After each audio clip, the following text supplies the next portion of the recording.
to my review of Jojo's Bizarre Adventure Stardust Crusaders episode 34, part 1 of Darby the Gambler. I gotta say, this episode was quite interesting and pretty good setup for what's to come next week. And there was definitely a lot of tension. Jotaro and the others finally arrived in Cairo and they begin searching for Dio's hideout, starting in the outskirts and working their way towards the center. Unfortunately, according to Joseph, there's about 2 to 3 million of these kinds of buildings, so obviously they're not going to have a lot of luck finding it. They eventually end up in this outdoor cafe. Now, I don't know how much time has passed since they started searching. It could have been a couple of hours, it could have been a couple of days, but considering Holly's condition, they don't have a lot of time left. But no one inside the cafe knew where this building was, except for one. Thus, we are introduced to the 7th out of the 9 Egyptian god stand users, Darby the Gambler. Just like what his name says, he loves to gamble, he makes a living out of it, he loves the thrill of gambling. So he offers to tell them where Dio's hideout is, but he wants them to earn it by making a little bet. Now, the group didn't suspect that this guy was a stand user at the beginning, except for Abdul and Jotaro. So Abdul tells him that if he does anything strange, use Star Platinum to beat him up. But the way it was said in the Crunchyroll subtitles, it might be taken out of context because Abdul says, and I quote, "Plow through him with Star Platinum." Yeah, I don't think those are the right kind of words to put in the subtitles. So Darby doesn't want to bet any money, he wants to bet their souls. Polnareff gets pissed and annoyed by how cocky Darby is, and obviously not suspecting why the hell he would suggest betting their souls, goes along with the wager. So their first game was to pick which piece of smoked fish that this one cat outside will get first. In Polnareff's logic, the cat would pick the bigger piece, so he bet on the bigger piece. But when the cat was heading towards Polnareff's piece, he all of a sudden moved to the other side, grabbing Darby's piece, and then grabbing Polnareff's piece. So he grabs Darby's piece first, thus making Polnareff the first victim. So we get to see his stand, which is called Osiris. It's named after the Egyptian god of the afterlife, death, life, and resurrection. Which really suits his stand because Osiris pulls out Polnareff's soul, molds it like it was like Play-Doh or something, and compresses it with his 2 hands, turning his soul into a poker chip. Now, it's obvious that Polnareff is gonna get his soul back. I mean, it's too soon to have our first official death in Stardust Crusaders. But if you actually kind of think about it, Darby is actually the #1 top guy right now because he technically killed someone out of the group, while all these other stand users came close, but never did kill anyone. So yeah, Darby's #1 in my list so far. But it turns out that Darby cheated because the cat was his own cat. So not only is this guy a gambler, but he's a freaking cheater. So Abdul was pissed, called out Darby's bullshit and was about to attack him. But if they try to attack Darby and kill him, Polnareff's soul will go with him. So kill Darby, you kill Polnareff. Now, Darby actually has one philosophy in mind. It's not cheating unless you're caught. If you've been scammed, the one who failed to see through it is the loser. What's really messed up about Darby is that he has his own collection of poker chip souls. He's been stealing people's souls from bets that he's won, obviously from cheating, and he keeps them in the scrapbook. I don't know how many souls he's stolen, but I can probably assume it's a lot. So next is Joseph suggesting his own game involving surface tension. It's this glass filled up to the brim with alcohol, and they have to put in these coins. Whoever causes the glass to overflow with the alcohol loses. Which, you know, considering how Joseph is quite the trickster himself, I thought he would be capable of outsmarting Darby, which he did, but then something unexpected happened, which I will get to that. So their game begins, Jotaro being the eyes, watching Darby in case he does anything strange. So Darby goes first, dropping 5 coins. And you can tell that this guy was pretty nervous because his hand was shaking just when he was about to drop the coins, and he did break a sweat, and you can tell he was holding his breath.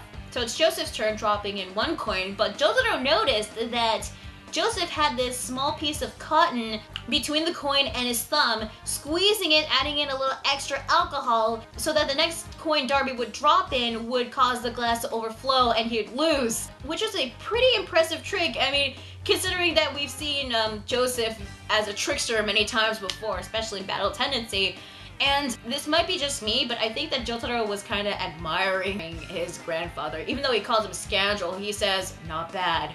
But I bet he was thinking, my grandpa's kind of cool. Also, it looked like that he was doing a scowl on his face, but I think he was doing a smirk, but compressing it just so that Darby wouldn't notice or something. You know what's funny? Joseph was all like calm and composed on the outside, but on the inside he's just laughing, reveling on his so-called victory, saying, I won! No more coins should be able to fit! Also, I like the nice addition to his strategy by getting his name wrong, intentionally calling him like Barbie or Obi. So it's Darby's turn to drop in a coin, but this is where things take a surprising turn.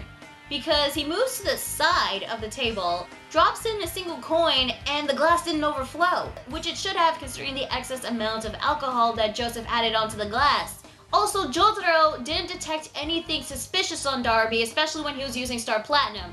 Even though we didn't see him use Star Platinum, but I guess we'll have to take his word for it. So then Joseph still had no choice but to continue playing, but if he dropped in the coin, the glass would overflow and he'd lose his soul.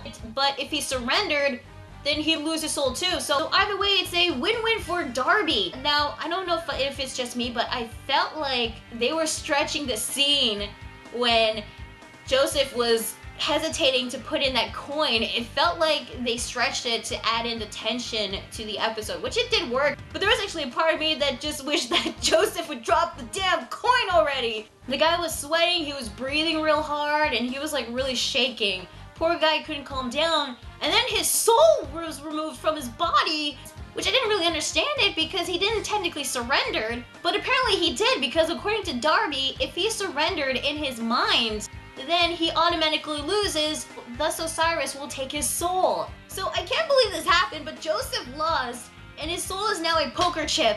And poor Abdul was so pissed, he was about to beat the ever-living shit out of Darby, but they can't, because if they kill Darby, they kill Joseph and Polnareff. He was causing quite a commotion that it caught the attention of the bartender, but Jotaro tells him to shut up and stay out of it. You know, it's actually been a while since we heard Jotaro yell, Yakamashi, you know? Now Darby, the goddamn son of a bitch, cheated again. And he did this in a way that didn't even catch the eyes of Star Platinum. So this dude is pretty slick, even though he's a cheater. So what he did was he added a tiny piece of chocolate onto the bottom of the glass, causing the glass and the alcohol to slightly tip. He did this while he was inspecting the glass and coins in case there was anything suspicious. Now when he moved to the side, he exposed the sun onto the chocolate, causing it to melt, untilting the glass, allowing it to fit at least one more coin. God damn, I want to hate Darby, but he's such a cool cheater, I'm not gonna lie. So it's Jotaro's turn, and this time he suggests a game of poker, which obviously Darby is good at this, considering, you know, he's called Darby the Gambler after all. Abdul tries to talk him out of it, but Jotaro tells him he's not violent, but he's still more dangerous than any other stand user we've met so far. And considering all the stand users that they've met so far, that is saying much. And the episode ends with him saying, but I can't afford not to do this. Holy shit, it's gonna be a poker game between Jotaro and Darby. Oh man, I can't wait to see that. So, overall, I thought this episode was really good. I can see why people like this fight and Darby the Gambler, because he is such a cheater and you want to hate him considering what he did to Polnareff and Joseph, but you can't, because out of all of Dio's minions, he's pretty good. He is definitely one of the better stand users out of Dio's group so far. Even though he's a cheater, he's very smart and cunning to use these tricks where he doesn't get himself caught. I mean, the fact that he was able to do this while escaping the eyes of Star Platinum, that is really saying something. There was a lot of tension in this week's episode, which I really liked, because it shows how much of a threat Darby the Gambler is. As for the animation, for the most part, it was really good. You can actually notice that David's production added more detail on some of the scenes, but the beginning scene with the cafe, I thought it was kind of funny that Jotaro and the others drank their iced teas at the same time, all the while their eyes were shadowed. I guess the reason why their eyes were shadowed was to show how serious and tense they are, or how exhausted they are, I'm not sure. But then when you get to the ending scene where the credits were rolling, the kanji for Rumble was like appearing throughout the rest of the scene, which was kind of strange, but I actually thought it was a nice touch. As for the sound, it was pretty good. However, the beginning scene when Darby was introduced, you hear this pipe organ music, which totally screams, dun dun dun, you know? But I did like the music that was also playing at the ending scenes as well. I thought it was pretty good. I'm looking forward to the third OST of Stardust Crusaders to be released, by the way. But I don't know who previously voiced Darby the Gambler in the 93 OVAs or in the video games, but the current voice actor for Darby the Gambler is Banjo Ginga, who has also voiced Tawashi from the 2003 Astro Boy anime, Vrochio from Black Lagoon, Bora, Nopo, Colonel Silver, and Giran from Dragon Ball, King Vegeta from Dragon Ball Z, Greg Egon from Eureka 7, Lucy's dad from Fairy Tail, Reeve Tuesti from Final Fantasy VII Advent Children, frickin' Souther from Fist of the North Star. I can't believe I did not recognize his voice. Daisuke Jigen from Lupin III, Fuma Ichizoku no Imbo, Giran Zabi from Mobile Suit Gundam, King Riku from One Piece, the narrator of Nichijou, Admiral Perry from Space Dandy, Yosaku from Toriko, Netaro from Hunter x Hunter, and Jay from Sakegake Tokujuku.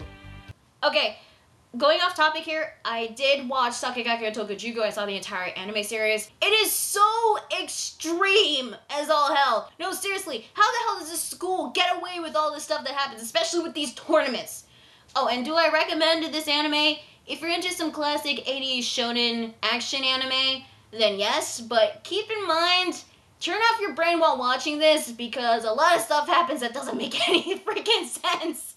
So overall, this was a very good episode, a lot of tension, and great build-up on what's to come in next week's episode. And it was a pretty good episode establishing the character of Darby the Gambler. We've been getting a lot of fights that involves with attacking with their stands, or involves with chase scenes. But no, this is actually the first time we're getting a fight that we're getting a battle of wits, a battle of outsmarting your opponent by cheating without getting caught, which makes me really look forward on what's to come in next week's episode. So next week's episode, the preview has shown that Jotaro and Darby are going to play a game of poker. It doesn't reveal a lot in the preview, but from what is shown, Darby seems to be sweating and gripping his cards very hard. So obviously Jotaro is going to pull off some sort of trick.